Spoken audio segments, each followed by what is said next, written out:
आज हम बात करेंगे कुलधारा की, भारत के उस भूताहा गांव की जहां कदम रखते ही एक अजीब सा एहसास होता है, जैसे वहां का अतीत आज भी जिंदा हो। कुलधरा के बारे में एक बात जो वहाँ के लोग हमेशा कहते हैं और ये हवा में एक चेतावनी की तरह गूंजती है, वो ये है कि यहाँ रात रुकने वाला यहाँ से वैसा लौटता नहीं। अब ये सिर्फ कोई पुरानी कहावत नहीं है, बल्कि एक बहुत ही गंभीर चेतावनी है जिसे नजरअंदाज करना कई लोगों को भारी पड़ा है। तो आखिर ये कुलधरा है क्या? ये सिर्फ एक वीरान गांव नहीं है, बल्कि ये अपने आप में एक अनसुलझा रहस्य है। सदियों पहले जैसलमेर के पास बसे पालीवाल ब्राह्मणों के 84 गांव थे, जो सब के सब एक ही रात में खाली हो गए। कहाँ गए, कैसे गए, इसका कोई सुराग आज तक किसी को नहीं मिला। अब कहानी में आते हैं। 3 दोस्त, साल 2020 की बात है। अमन, साहिल और रीमा, ये तीनों डॉक्यूमेंट्री बनाते थे और इन्होंने ठान लिया था कि वो कुलधरा के इस रहस्य से पर्दा उठाकर रहेंगे। अपने कैमरे में इसकी सच्चाई को कैद करने का जुनून था उनमें। उन्होंने एक लोकल गाइड को साथ लिया जो उन्हें गांव की कहानियां सुना रहा था। लेकिन जैसे ही सूरज ढलने लगा, उस गाइड के चेहरे पर एक अजीब सी शिकन आ गई। उसने उन्हें एक ऐसी चेतावनी दी जिसे वो लोग शायद ही कभी भूल पाएंगे, पर उस वक्त उन्होंने बस हंसकर उसे टाल दिया। गाइड की चेतावनी कोई आम बात नहीं थी। उसने साफ साफ कहा था, सूरज डूबने के बाद यहाँ मत रुकना, यहाँ नाम लेकर बुलाया जाता है। ये एक छोटी सी बात थी, पर यही बात कुछ ही देर में बहुत भयानक सच बनने वाली थी। और जैसे ही रात हुई, कुलधरा की वो खामोशी एक डरावनी फुसफुसाहट में बदलने लगी। ऐसा लग रहा था मानो गांव की दीवारें जिंदा हो गई हों और सदियों से दबे हुए राज बाहर उगल रही हों। उस रात जो कुछ भी हुआ वो कुछ खास पलों में सिमट कर रह गया। रात के 11:48 पर पहला अजीब इशारा मिला। 12:17 पर एक रहस्यमयी बुलावा आया और फिर आखिरी के कुछ सेकंड्स उन्होंने सब कुछ बदल कर रख दिया। रात के ठीक 11:48, ये वो पल था जब कुलधरा ने अपना असली रंग दिखाना शुरू किया। अब माहौल सिर्फ डरावना नहीं था, बल्कि ऐसा लग रहा था कि वो खतरनाक होता जा रहा है। अचानक से रेगिस्तान की वो गर्म हवा बर्फीली हो गई। टीम की साउंड टेक्नीशियन रीमा, जो ऑडियो रिकॉर्ड कर रही थी, वो अपने हेडफोन्स में एक ऐसी फुसफुसाहट सुनकर कांप उठी जो वहाँ किसी इंसान की तो हो ही नहीं सकती थी। बाद में जब उन्होंने उस रिकॉर्डिंग को दोबारा सुना तो उनके होश उड़ गए। उसमें एक बिल्कुल साफ आवाज पूछ रही थी, हमने छोड़ दिया, तुम क्यों आए? जरा सोचिए उस पल के बारे में जब पता चले कि आप अकेले नहीं हैं और सामने वाली मौजूदगी आपका स्वागत बिल्कुल नहीं कर रही। अपने डर को कम करने के लिए वो लोग पास के एक टूटे फूटे घर में घुस गए, पर अंदर का मंजर तो और भी ज्यादा डरावना था।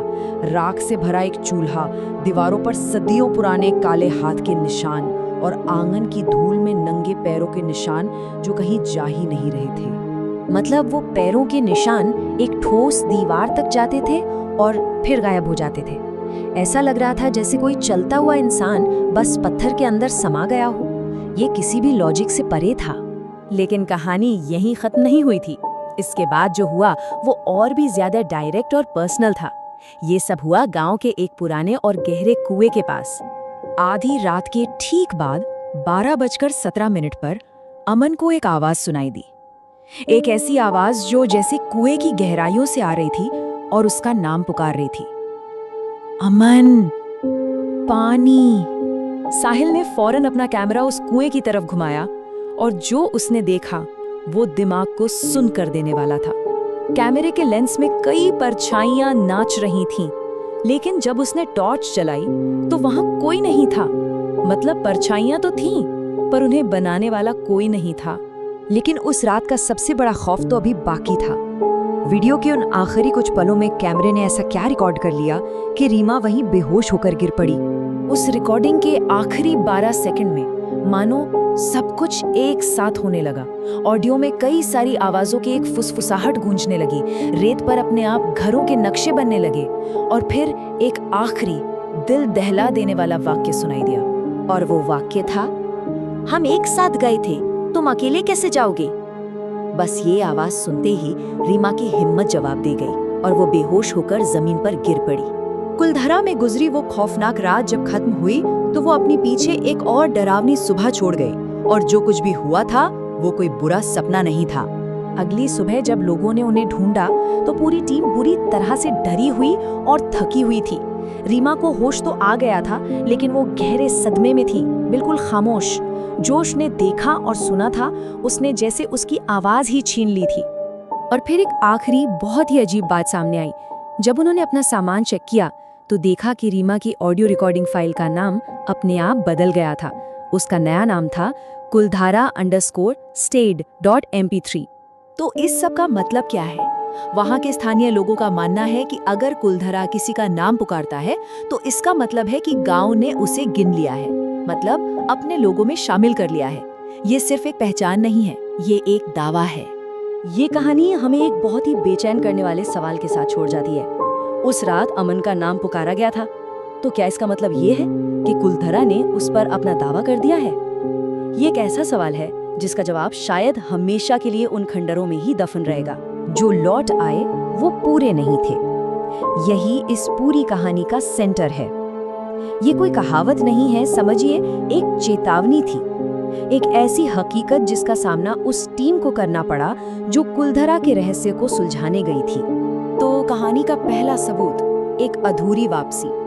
टीम उस गांव से जान बचाकर भाग तो आई, लेकिन वो अपने एक मेंबर को सच में वहीं पीछे छोड़ आए, भले ही उसका शरीर उनके साथ था। यहीं से हमारी जांच शुरू होती है। तो हुआ ये कि सुबह 5 बजे तक टीम जैसलमेर तो पहुंच गई, लेकिन उनका डर वो कहीं नहीं गया था। रीमा जो गांव में बेहोश हो गई थी, अब जाग चुकी थी, पर वो पहले वाली रीमा नहीं थी। कुछ बदल गया था, और ये बदलाव बहुत गहरा था। मतलब वो सिर्फ चुप नहीं थी, ये कुछ और ही था। एक अजीब सी डरावनी खामोशी। उसकी आंखें तो खुली रहती थी, पर ऐसा लगता था जैसे वो कुछ देख ही नहीं रही, जैसे उसकी आत्मा कुलधरा में ही कहीं कैद हो गई हो। तो अब आते हैं सबूत नंबर 2 पर, एक फैंटम सिग्नल। कहते हैं ना, जब इंसान खामोश हो जाते हैं तो कभी कभी मशीनें सच उगल देती हैं। टीम के पास उस रात की एक ऑडियो रिकॉर्डिंग थी, और उसी में छुपा था अगला सुराग। सोचिए, 3 दिन बाद जाकर साहिल की हिम्मत हुई कि वो उस रात की ऑडियो रिकॉर्डिंग फिर से सुने। जब उसने प्ले किया तो शुरुआत में तो सब कुछ नॉर्मल था। हाँ, बिल्कुल साफ साफ 3 आवाजें थीं, अमन, साहिल और रीमा, जैसा होना चाहिए था। लेकिन रिकॉर्डिंग का अंत कुछ और ही कहानी सुना रहा था। रिकॉर्डिंग के बिल्कुल आखिरी 40 सेकंड में कुछ बदला। एक चौथी आवाज सुनाई दी, एक ऐसी आवाज जो वहां मौजूद किसी भी इंसान की नहीं थी। वो बहुत धीमी थी, लगभग एक फुसफुसाहट, लेकिन बिल्कुल साफ। और वो आवाज जानते हैं क्या कह रही थी? वो बार बार फुसफुसा रही थी, हम अधूरे लौटते हैं। वही शब्द जो इस पूरे मामले की नींव थे। ये कोई इत्तेफाक नहीं था, ये उस गांव का पहला संदेश था। और फिर छठे दिन, और टाइम देखिए, ठीक रात 12:09 पर रीमा, जो अब तक बिल्कुल पत्थर बनी हुई थी, वो अचानक बोली। वापसी के बाद ये उसके मुंह से निकला पहला शब्द था, और उसने जो कहा उसने सबके रोंगटे खड़े कर दिए। वो बोली, कुएं के पास कोई आज भी गिनती करता है। और बस ये बोलकर वो फिर से उसी गहरी खामोशी में चली गई। एक कुआं और एक गिनती, ये 2 नए सुराग थे। आप देखिए, ये मामला सिर्फ यादों या रिकॉर्डिंग तक नहीं रुका। सबूत नंबर 3 बताता है कि कुलधरा की परछाई अब उन तक पहुंचने लगी थी, चाहे वो उससे कितनी भी दूर क्यों ना हो।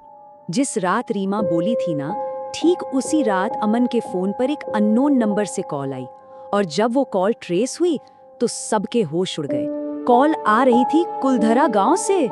सोचिए, एक ऐसी जगह जहां कोई नेटवर्क नहीं, कोई इंसान नहीं। फोन पर बस वही फुसफुसाहट थी, वही चौथी आवाज, और वो कह रही थी, 1 रह गया है। इसका मतलब क्या था? क्या गिनती अभी पूरी नहीं हुई? क्या टीम में से किसी एक को वापस जाना था? और इसी सवाल का जवाब ढूंढने के लिए आता है सबूत नंबर 4। अमन ने फैसला किया कि वो भागेगा नहीं, वो इस रहस्य का सामना करेगा। वो अकेले उस गांव में वापस गया, ये जानने कि उस रात असल में हुआ क्या था।